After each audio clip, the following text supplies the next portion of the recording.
এখানে দেখেন একটা মাছের মাথা রয়েছে।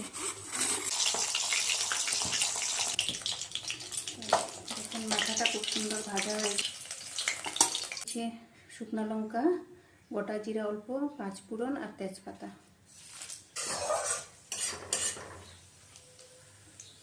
জিরা ঢাকনাটা উঠিয়ে দিচ্ছি।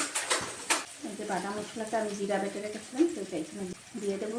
3-4টা কাঁচা লঙ্কা চিরা দিয়ে দেবো, আর একটু হলুদ দিয়ে দেবো, আরও 1/2 চামচ লবণ দিয়ে দেবো, 1/2 চামচ ধনিয়া গুঁড়ি। মশলাটা এবার একটু কষো, দিয়ে দেবো খুব সামান্য একটু কালারের লঙ্কা, গরম জল।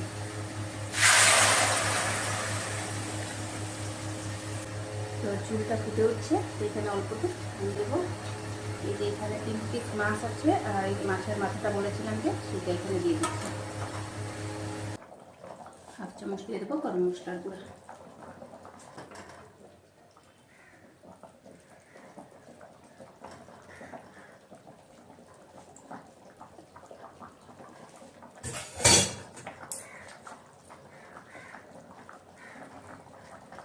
এবার এটা আমি ঢাকা দিয়ে দেবো। তো কেমন হয়েছে আমার এই রেসিপিটা? যদি আপনাদের ভালো লেগে থাকে তো অবশ্যই একটা লাইক করবেন, কমেন্ট করবেন, আর আমাকে শেয়ার করতে ভুলবেন না। তো দেখা হচ্ছে আপনাদের সাথে নেক্সট ভিডিওতে। টাটা।